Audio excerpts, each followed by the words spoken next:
Welcome back to the deep dive. Today we've got, well, quite a stack of sources. We're talking technical papers, white papers, even customer A testimonial. really interesting mix. It is, and we're going to immerse ourselves in the world of secure enterprise cloud hosting. Specifically, we're looking at the value proposition of a provider named Rhyno.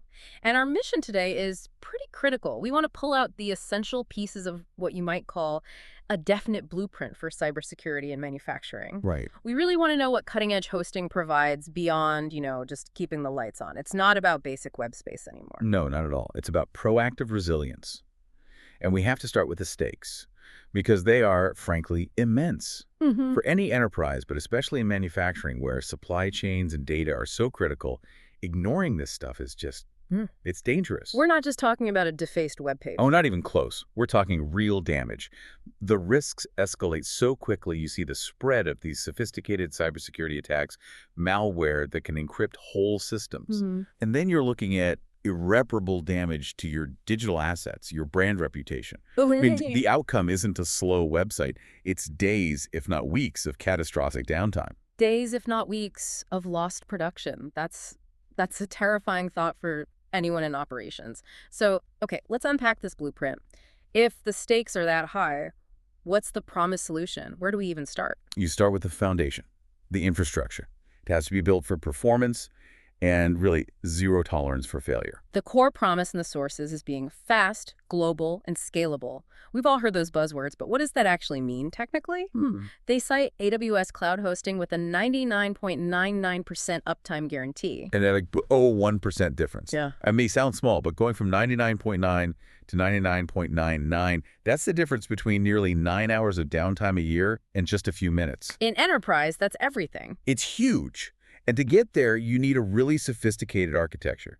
The courses say they rely heavily on AWS EC2 and CloudFlare CDN. Okay, let's pause there for a second. For the listener who might be more on the business side, what are we actually talking about with EC2 and CDN? Sure. So think of AWS EC2 as the building blocks. It's the scalable virtual computing power. It's the engine room that lets you spin up or down resources based on demand instantly. And the CDN. The CloudFlare CDN is like the global highway system. It makes sure that if you're trying to access something from Chicago or Shanghai, it gets served from the closest possible server. That's what gives you those swift response times. So speed's covered, but what happens when something inevitably goes wrong? How does the infrastructure promise that continuous high availability? It's all about redundancy, specifically through failover and replication. Right. So imagine a city with one giant power plant versus a city with a distributed grid that just automatically switches to a backup generator when one fails. That automatic switch, that's failover. And replication just means everything is constantly being mirrored. So if one server component starts to, sputter, an identical, fully updated copy is ready to step in instantly. That's what lets you scale painlessly and get that crucial multi-region redundancy. Okay, so that's the performance standard. But we're building a cybersecurity blueprint here. How does security get baked in at this level? Is it just a firewall they bolt on later? No, and that's the key. It can't be an add-on. The proactive strategy starts here. They use an integrated security monitoring service that's just running continuously across the whole environment. And what does that service do exactly? It's constantly maintaining integrity, shielding against threats, and this is critical, it swiftly patches recognized vulnerabilities. And why is swift patching such a big deal now? Because the race today is between the bad guys finding a vulnerability and the good guys deploying a patch, a system that actively scans, identifies, and immediately patches. Well, it stops common attacks before they even get a foothold. So it's cost avoidance. It's pure cost avoidance. You avoid that agonizing, expensive scramble after you've already been hit. That moves us perfectly from prevention to resilience, the safety net. Because despite all that, things can still go wrong. You need an insurance policy. Exactly. And that policy is what they call dependable data preservation and resilience. The protocols here have to be absolutely airtight. The key detail is the commitment to nightly backups to an Amazon S3 bucket. Let's pause on S3 again. To many, that just sounds like a place to store files. Why S3 specifically? It's so much more strategic than that. I mean, Amazon S3 has what they call 11 nines of durability. Yeah. It's designed to be virtually impossible to lose data. Plus, it gives you geographical separation. Your live site is running in one place, your backups are safely stored in another. Which isolates your recovery data from a local disaster. Absolutely. That's non-negotiable for real enterprise recovery. And the retention? I know a lot of industries have strict legal requirements. The standard protocol is a solid 90 days of retention. That gives you a long window to roll back from an infection or some other issue you might not have discovered for a few weeks. And they also mention extra backup options for clients with even stricter compliance needs. That covers the digital assets. But when you need to recover, the human element becomes so important. You need real expertise, not a frustrating chatbot. So how does the blueprint handle expert assistance? You're so right. In a crisis, you need skilled engineers, not just someone reading from a script. The sources highlight that their engineering team offers deep technical knowledge and gives clients prioritized updating and handling of service requests. So a dedicated fast lane for complex problems. Exactly. But prioritized help is only good during business hours. What if a major failure happens at, say, 3 a.m. on a Saturday? During a product launch. Right, and that's the crucial component. They commit to round-the-clock monitoring and emergency response. This 24/7 watch is essential for any business operating across time zones. That issue at 3 a.m., the system and the engineers are on it immediately. So weeks of potential crisis can be shrunk down to minutes of a controlled response. That's the goal. Okay, we've covered infrastructure, we've covered the human backup. Now let's look internally. How does a platform like this actually smooth out a company's own workflow? Let's talk about the tools for the development team. This is where you see the host acting as a partner, not just a landlord. Modern development needs speed, but IT demands security. And the toolkit listed is pretty comprehensive. You have the standards like SFTP, SSH, but also more advanced tools like WPCLI, detailed logs, and maybe most important for collaboration, Git integration. Let's unpack a couple of those. WPCLI is a huge efficiency boost for anyone managing massive WordPress sites. But you're right, Git integration is the real game changer for a team. Why is that?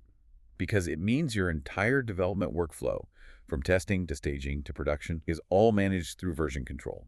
Every line of code is tracked, tested, and crucially reversible. It just drastically reduces the risk of deploying new features. Which is a must-have for any large organization.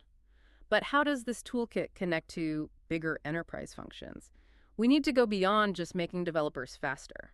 It connects directly to things like continuous integration, or CI/CD. The expertise includes handling those complex workflows, but also essential security features like log shipping.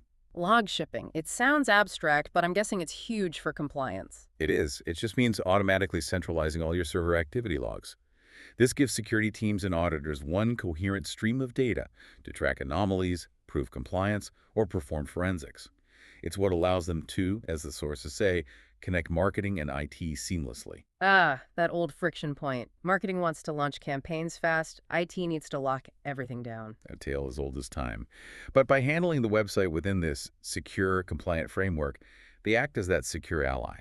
Marketing gets the speed they need, and IT gets the rigor they require. And nowhere are speed and rigor more tested than in e-commerce. What about scalability for high-traffic retail? The sources are really explicit here. The service is CMS and e-commerce friendly.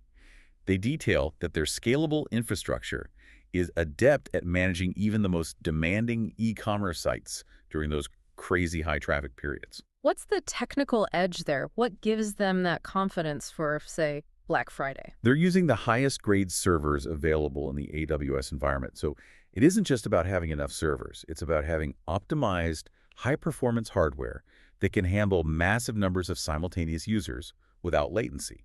It protects those quarterly revenue goals. Okay, we've built this whole technical case. The uptime, the S3 backups, the Git tools. So what does this all mean to the people actually using the service? We have 3 different customer voices here that really act as proof points. Yeah, and you can see their different priorities reflected so clearly in the testimonials, which, by the way, show a consistent 5 out of 5 star rating. Okay, so let's start with Michel Gagnon, the VP of Finance and Ops. Right. For him, it was about the total value. He valued the comprehensive features, sure, but his big emphasis was on the amiable and prompt support team. For a finance VP, a smooth transition and reliable human support, well, that translates directly to predictable budgets and less internal stress. Then we switch gears to the technical decision maker, Jeff Wilson, the IT manager at Skyjack. What did he care about? He was all about the proof. the hard evidence. Hmm. He confirmed the exceptionally reliable uptime, that 99.99% promise we talked about, and he verified that the whole technical stack, the staging environments, backups, caching, it all worked, even for their big, complex multi-sites. So he was checking that the machine worked exactly as advertised. Exactly. But then the final piece of evidence from Paul Burrows, a marketing communications manager, Yeah. I think this gives us the most powerful strategic summary of all. What did she say? This is really the mic drop moment for the whole blueprint. She said the key differentiator was the company's proactive approach, which she contrasted with the typical reactive nature of other hosts. Other hosts just fix problems. This host helps prevent them. Proactive versus reactive. That's not just a marketing slogan, is it? It's really the core of modern enterprise risk management. It's everything. And her confidence in recommending them, especially for websites that are vital to the business, is built on that trust. She trusts them to be an active partner in security so her team can just focus on their actual jobs. Which brings us to the close of this deep dive. The modern blueprint for secure hosting, it's so much more than speed. It's this whole integrated stack. You're looking for that 99.99% uptime on AWS, backed by robust 90-day S3 backups for resilience. And that operational efficiency from developer tools like Git and WP CLI, all of it wrapped in that critical layer of proactive 24/7 expert support. And the final thought we'll leave for you today really centers on that philosophy shift. If the major competitive advantage here is moving from a reactive stance, just fixing things when they break, to a proactive one, continuously hardening the environment, what processes inside your own organization need to shift to match that?